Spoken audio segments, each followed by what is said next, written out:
I met Gabriel in freshman year of college, in the lecture hall of my Foundations of Drawing class. It was the first day of school, none of us knew each other, there were two left-handed desks crammed into the first row, and we were both lefties. Sometimes, becoming acquainted is as simple as that. Gabe and I quickly grew closer as we discovered that we rode our bikes down the same road every morning to get to campus. We both ducked our heads in quiet embarrassment when models posed in the nude for our figure drawing class. We both showed up to the corner cafe 2 blocks from the dorms at duskfall. Gabe loved people watching, just gazing out at the slowly darkening street until the wisps of steam coming off his mug petered out and the streetlights flickered on. I sipped my spiced coffee and doodled in my sketchbook. When a year went by, and fall came back around and we didn't feel so much like two little boys lost in a bigger world, we moved out of our respective dorm rooms and got an apartment together. Gabe had the tiny room in the back with the ratty carpet. I slept on the couch, and the kitchen table was for drawing. Our landlord was a cranky old woman, and if nothing fearful and unusual ever happened, I'm sure she would have kept our security deposit for staining the glossy wood with paint. Looking back on it, I was friends with Gabe for a remarkably long time before I noticed anything unusual about him. When I finally did come around to it, it happened entirely by accident. I remember that it was a cold Monday morning that teetered on the edge of winter. Having just gotten out of bed, in my groggy, half-asleep state, I staggered to the bathroom and opened the door without thinking. It knocked into something before it could open all the way, and I heard Gabe's slightly muffled yelp. Realizing the bathroom was occupied, I stammered an apology and began to close the door, when I caught a glance of the mirror. By all means, from my position, I should have been able to see any occupant in the bathroom. But all I saw through the mirror were the white-tiled wall and the towel rack. "Gabe?" I said carefully. There was no answer. My brain rationalized that I had misheard his voice, and I pushed on the door again. Something shuffled inside the room. Then, the door swung open all the way. A chill went down my back. Gabriel was standing in front of the sink. Holding a razor with his dimpled chin draped in white foam. His eyes stared straight ahead, and in the gaps in the shaving foam, I could see that his lips were tense. I glanced at the mirror. The bathroom reflected in it was empty. I looked back to my roommate. Gabe exhaled slowly. "Act like everything's normal," he said quietly. He turned his head back and I flinched. His eyes settled on mine, and he gazed at me steadily. "Please, let's not talk about this again." I swallowed the cold lump in my throat. Then I nodded stiffly. Gabe smiled, but I could tell it was forced.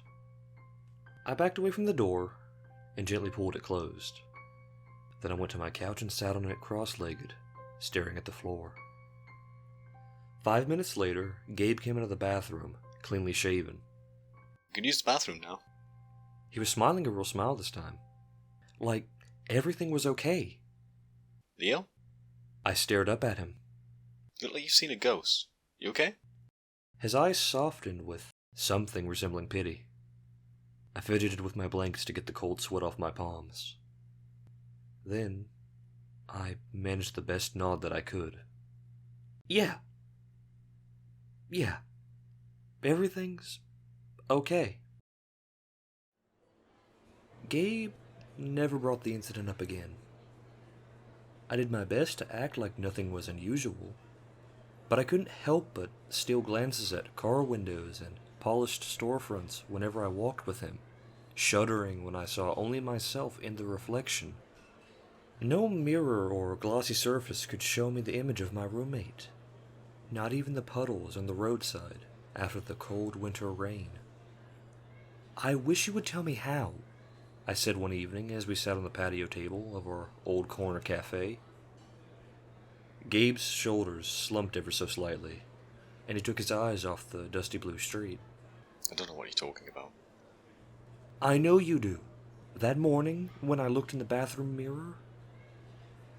I flicked my wrist a bit too quickly, a careless stroke on my toned gray sketchbook. My pencil snapped at its tip. Gabe rummaged in his pocket and handed me his pocket knife, and I used its tiny, iridescent blade to slowly sharpen my pencil, exposing the sharp lead again bit by bit. When the silence became unbearable, Gabe finally let out a small sigh. I'm no different than most, Leo. Think of it the difference between having brown or blue eyes. Either way, you can be a perfectly regular person. But... Gabe smiled slightly. Is that like everything's normal, okay? I know it's selfish, but it makes me happy. I wanted to protest, but Gabe began to stand up like we were done talking. I reluctantly followed, and we walked home, in silence. The following Tuesday, 3 buildings on campus were evacuated and shut down from a reported bomb threat. One of them was where our drawing and composition class was supposed to be, so Gabe and I got a fortuitous afternoon off.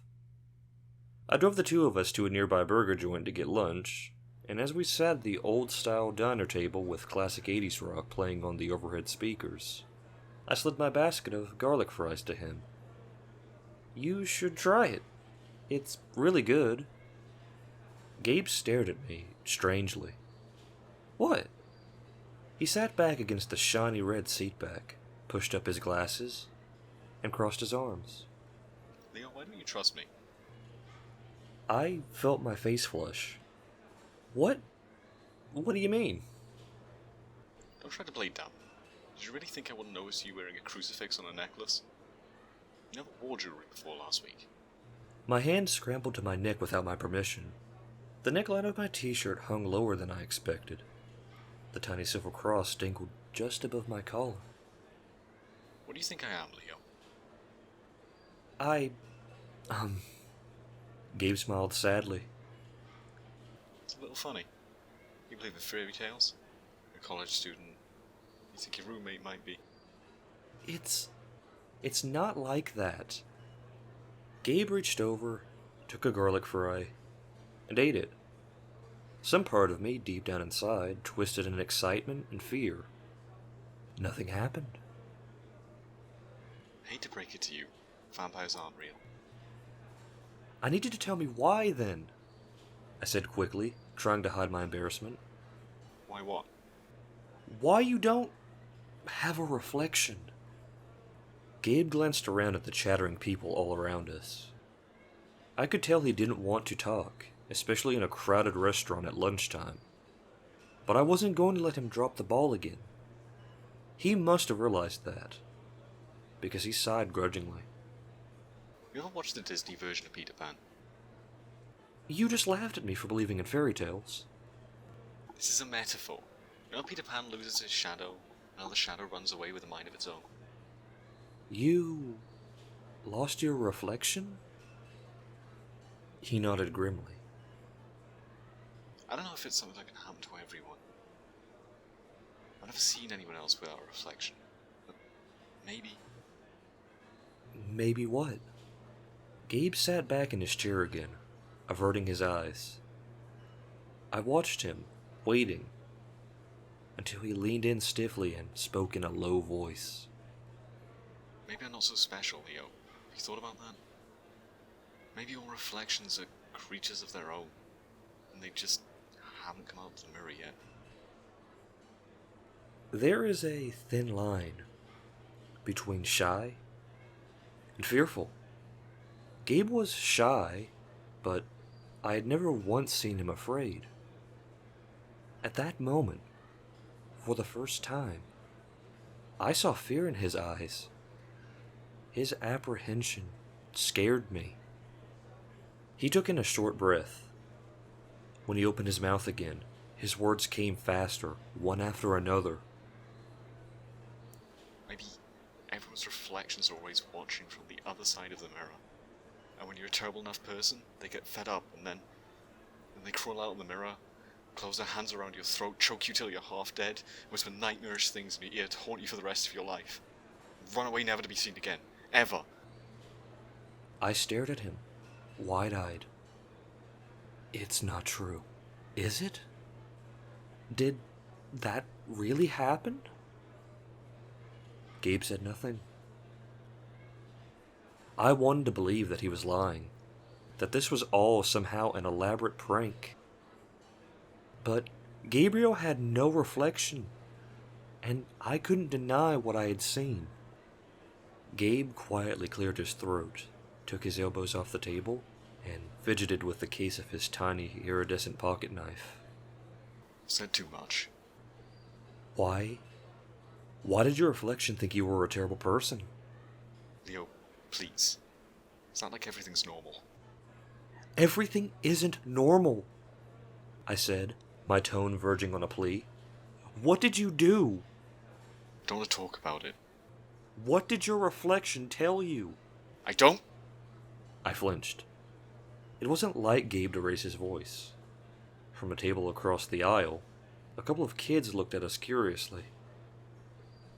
Gabe averted his eyes. I did something I wasn't proud of, okay? What's past is past. I wish you'd think of me as the perfectly normal person I am now.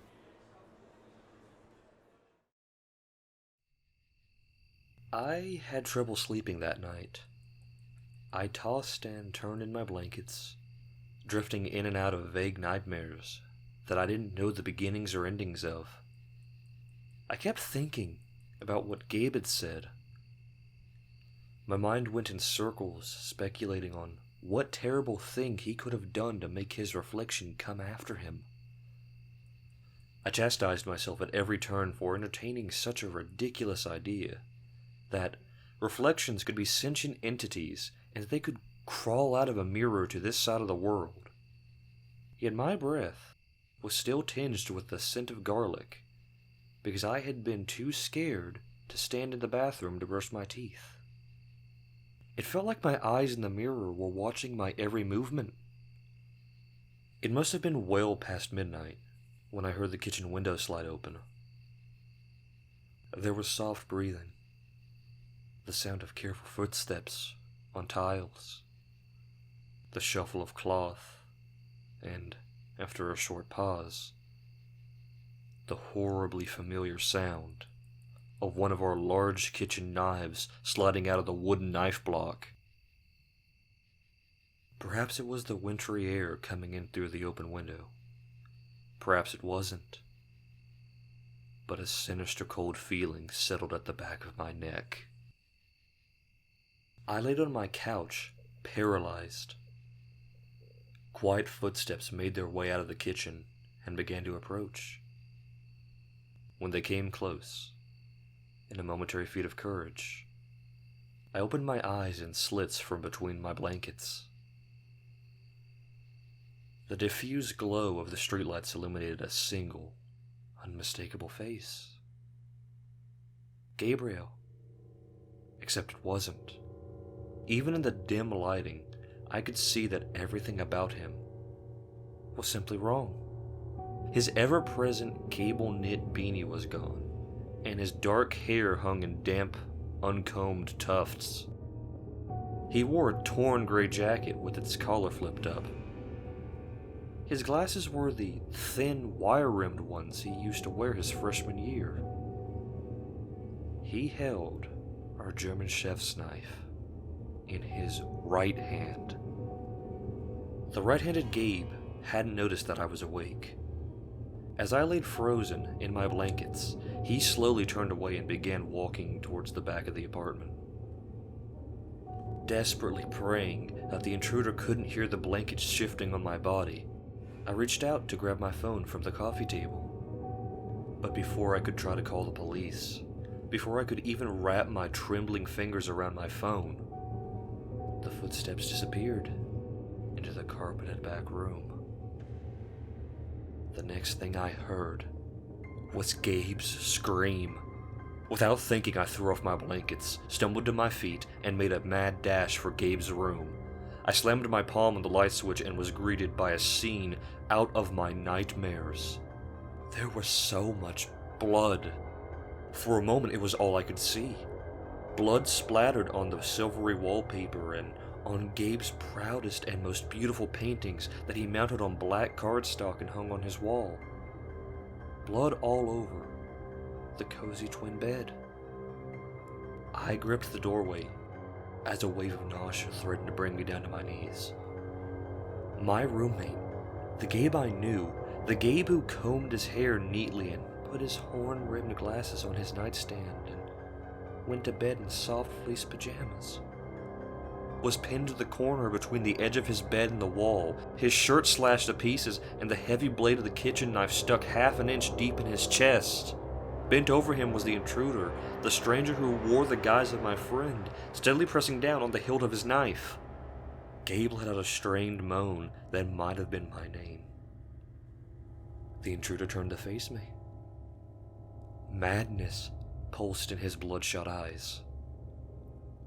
The mask that he wore was so familiar that seeing anything other than Gabe in his expression was sickening. Don't move a fucking inch if you know what's good for you. I stared back at him, pathetically unable to even make a sound. The intruder turned back to Gabe and laughed. I finally caught you. You know what's coming, didn't you? I'd have given anything to blow you and your pretty little world to dust. It's a pity, but this'll do just fine. Gabe's arms and legs spasmed, struggling to break free, but he was helplessly trapped. Look at me, you fucking monster. This was supposed to be my life. Do you hear me? All this was supposed to be mine. The sickening crunch of bone turned my insides. The kitchen knife sank up to its hilt in flesh and blood. Gabe howled, his voice echoing down the neighborhood. Then, without a sound, save for a small cough, he fell limp. Die, motherfucker! Go back to hell where you belong. He was met with no answer. Everything was silent. Slowly, the intruder turned to me again. His lips trembled before spreading into a thin smile. Hello there. You must be my roommate. I took half a step back. The room tilted back and forth. Don't be afraid. I've come to liberate you from this monster. Has he told you about me? Are you relishing the way he tortured me? Did you even know I existed?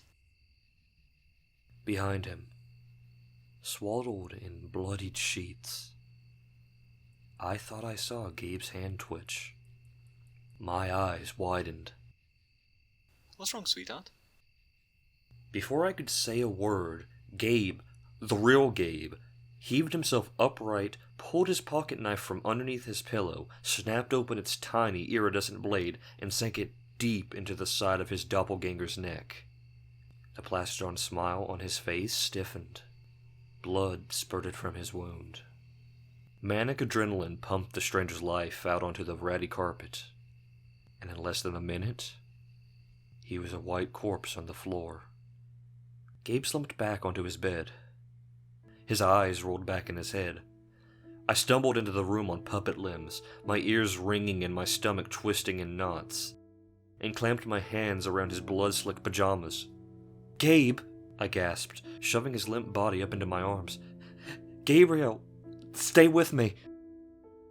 His head lolled. In my completely rattled state of mind, I somehow found the clarity to refrain from pulling the kitchen knife out of his chest, for fear he would lose more blood. I tore the sheets off his bed and twisted it as tightly as I could around his chest. "Oh God," I muttered, slamming the apartment door open and carrying Gabe down the stairs. "Oh God, why is this happening?" I tried not to feel how cold he had become. Tried not to gauge how much blood we were leaving smeared on the stairs behind us. I especially tried not to look at where the knife had pierced his flesh, square in the middle of his chest. If not for its slight, very calculated tilt leftwards, broken clean through the ribcage. The drive to the emergency room was a blur. There were no cars on the road.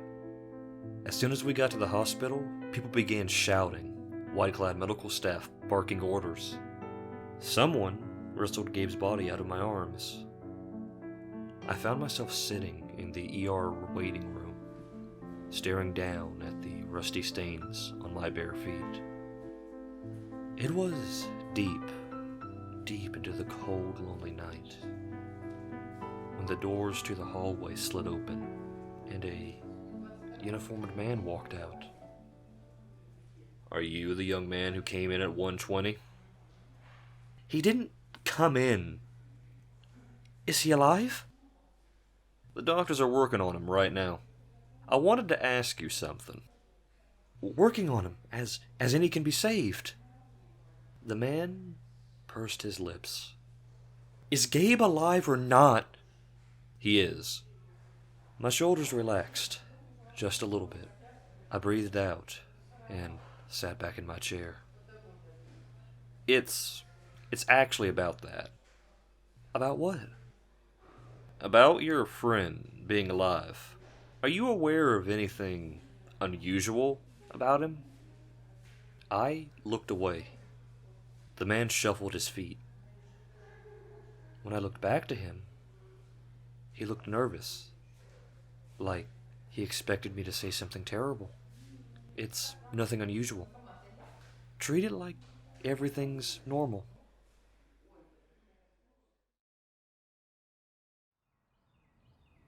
When I finally got to visit Gabe, he had regained enough motor control to sit up and draw again. For a long while, I just watched him sketch on his lap. "I'm sorry I couldn't do anything. I was scared." Gabe paused. His pencil hovered over the paper as he pushed his glasses with his other hand. It's okay. I don't blame you. "Do you believe him? About how you're a monster?" Gabe averted his eyes. Silence hung between us long enough for him to resume sketching. Faces bloomed on the page, strangers out of the imagination. "The doctors told me something. They asked if I knew anything unusual about you. I thought they were talking about the reflection at first. But there's something else too, isn't there?" Gabe tensed. He didn't say anything. "They told me how you survived the stab wound. You have your heart in the right side of your chest." Leo. "It's you, isn't it? You're the one that came out of the mirror." I could almost feel the room grow colder. Gabe's eyes were dark, unreadable. Finally, he spoke in a low voice. He was a terrible person. I nodded. When I went back to the apartment to wrap the garbage bag onto his corpse, I had seen the old bruise scars around his neck, the shadows under his eyes from being haunted by a supernatural wrath. Everyone around him was miserable. Miserable or dead. He was a maniac. I should have killed him when I first had the chance. "He's gone now." Gabe nodded. Then he took in a shaky breath. I killed him. I killed a person, Leo. What am I gonna do? "We'll figure it out," I said, as reassuringly as I could manage with a dead body rotting back in my apartment. Gabe smiled weakly. Figure it out. "Yeah." He let out a small chuckle and shook his head. The movement made him sway, and I rushed to help him lie back down on his soft, white pillow. I came out because I wanted to meet humans like you. Humans who deserve to know the better half of me. Outside, in the distance, the wail of police sirens began to fill the morning fog.